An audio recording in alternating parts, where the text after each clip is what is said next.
आप सभी को मेरा सुप्रभात। मेरा नाम अर्चना खरे है। मैं आपकी हिंदी शिक्षिका हूँ। आज मैं आपको हिंदी बसंत का पाठ 2 दादी माँ, जो कि इस पाठ के बारे में मैंने इसके पहले वाले वीडियो में बताया था। आज मैं उसी पाठ के कुछ शब्दों के अर्थ और इनके प्रश्नों के उत्तर करवाऊंगी। तो देखिए, कठिन शब्द के अर्थ। प्रतिकूलता। प्रतिकूलता का मतलब होता है विपरीत।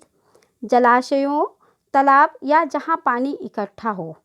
ज्वर, बुखार। शीतलता, ठंडक। सरसाम, सिहरन और कपकपी के साथ बुखार आना। स्तब्ध, स्थिर, उत्साह, खुशी, प्रसन्नता।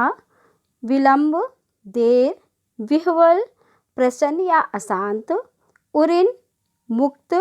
वात्या चक्र, वायु चक्र या चक्रवात। संपत्ति, धन दौलत, जमीन जायदाद। व्यय, खर्च। विलीन, समाप्त। धूमिल, जो स्पष्ट रूप से दिखाई ना दे। तो ये है आपके पाठ के कठिन शब्दों के अर्थ। अब देखिए, इसी पाठ के प्रश्नों के उत्तर हैं। तो पहला, कहानी से। प्रश्न नंबर पहला है, लेखक को अपनी दादी माँ की याद के साथ साथ बचपन की और किन किन बातों की याद आ जाती है। उत्तर देखिए, लेखक को अपनी दादी माँ की याद के साथ साथ अपने मित्रों की याद आने लगती है, किशन भैया की याद आने लगती है, बारिश के समय गड्ढे में भरे हुए पानी में नहाना एवं बरसात में भीगना व बीमार पड़ना, बुखार आने पर दादी माँ के द्वारा सेवा करना तथा धन्नो चाची वाली घटना की याद आती है। प्रश्न नंबर दूसरा है, दादा की मृत्यु के बाद लेखक के घर की आर्थिक स्थिति खराब क्यों हो गई थी। उत्तर देखिए, दादाजी के मृत्यु के बाद लेखक के घर की आर्थिक स्थिति खराब हो गई थी, क्योंकि दादाजी की श्राद्ध में लेखक के पिताजी ने उधार लेकर खर्च किया था। दादी के मना करने पर भी लेखक के पिताजी ने कर्ज ले रखा था तथा वे अपने फालतू दोस्तों पर भी फिजूल खर्च करते थे, इसलिए उनके घर की आर्थिक स्थिति खराब हो गई थी।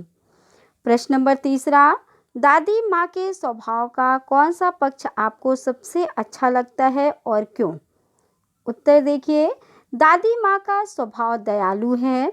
उनके स्वभाव का यह सबसे अच्छा पक्ष है। दादी माँ सबकी मदद करती हैं, इसी कारण दादी माँ ने धन्नो चाची का उधार माफ़ कर दिया और उसकी बेटी की शादी में आर्थिक सहायता दी थी।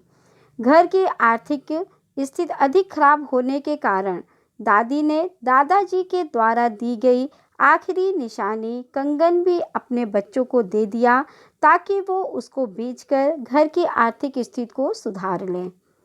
देखिए, कहानी से आगे आपकी कविता, आपके पाठ में कुछ हिंदी शब्द दिए हुए हैं, हिंदी महीनों के नाम दिए हैं। तो हम पूरे 12 हिंदी महीनों के नाम दे रहे हैं, उनके साथ उनके अंग्रेजी महीनों के भी नाम हैं। तो देखिए, चैत्र। चैत्र यानी चैत, साधारण बोलचाल की भाषा में हम उसको क्या बोलते हैं, चैत।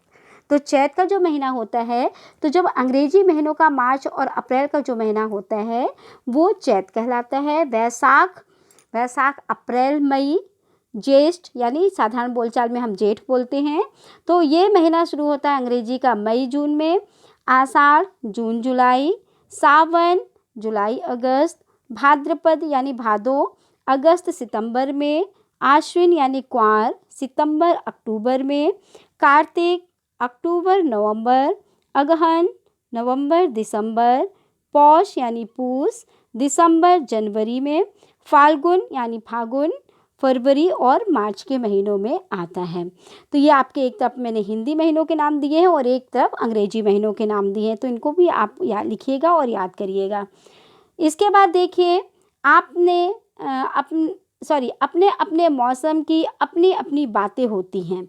लेखक के इस कथन के अनुसार यह बताइए कि किस मौसम में कौन कौन सी चीज़ें विशेष रूप से मिलती हैं। देखिए, लेखक के इस कथन के अनुसार मौसम में जो चीज़ें मिलती हैं वह इस प्रकार है, जैसे आषाढ़ में आम और जामुन, अगहन में चिवड़ा और गुड़, चैत के दिनों में लाई के साथ गुड़ की पट्टी आदि। अब देखिए, अनुमान और कल्पना से। इस कहानी में कई बार ऋण लेने की बात आपने पढ़ी।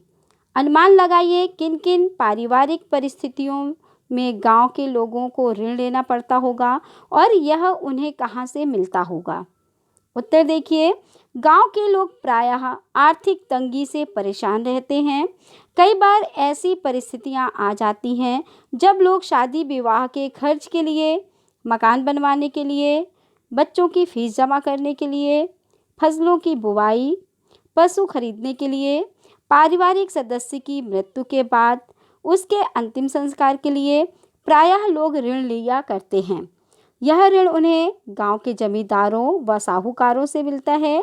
इसके अलावा सहकारी बैंक, राष्ट्रीयकृत बैंक, सरकार के विभागों, डाकघर से तथा सहकारी समितियों से लोगों को विभिन्न प्रयोजनों के लिए ऋण मिलने लगा है। अब देखिए उसी पाठ में जो भाषा की बात दी हुई है तो यह आपका होमवर्क है यानी गृह कार्य है। तो देखिए नीचे दी गई पंक्तियों पर ध्यान दीजिए। जरा सी कठिनाई पड़ते, अनमना सा हो गया, सन से सफ़ेद, इनमें समानता सा सी से का बोध कराने के लिए सा सी से का प्रयोग किया जाता है। ऐसे 5 और शब्द लिखिए और उनका वाक्य में भी प्रयोग कीजिए। ठीक है, जैसे भोला सा चेहरा है ना, अनमना सा की जगह पे हमने एक वाक्य लिखा भोला सा चेहरा। तो अब इसका वाक्य प्रयोग कैसे करेंगे? राम का चेहरा बहुत भोला सा है। ठीक है, इस तरीके से आपको 5 शब्द छांट कर लिखने और वाक्य में प्रयोग करने हैं। दूसरा देखिए, कहानी में छू छू कर ज्वर का अनुमान करती, पूछ पूछ कर घर वालों को परेशान कर देती, जैसे वाक्य आए हैं। ऐसी क्रिया को जोर देकर कहने के लिए एक से अधिक बार एक ही शब्द का प्रयोग होता है।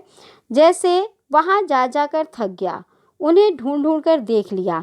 इस प्रकार के 5 वाक्य बनाइए। ठीक है, जैसे बच्चा हंस हंस कर परेशान हो गया, है ना, एक ही शब्द को 2 बार लिखना है और उनके द्वारा वाक्य का प्रयोग करना है। तो जो मैंने प्रश्नों के उत्तर करवाए हैं वो सभी प्रश्नों के उत्तर शब्दार्थ आपको कॉपी में करना है और गृह कार्य भी आपको कॉपी में करके जो भी तारीख आपको बताई जाती है उस तारीख में भेजना है। धन्यवाद।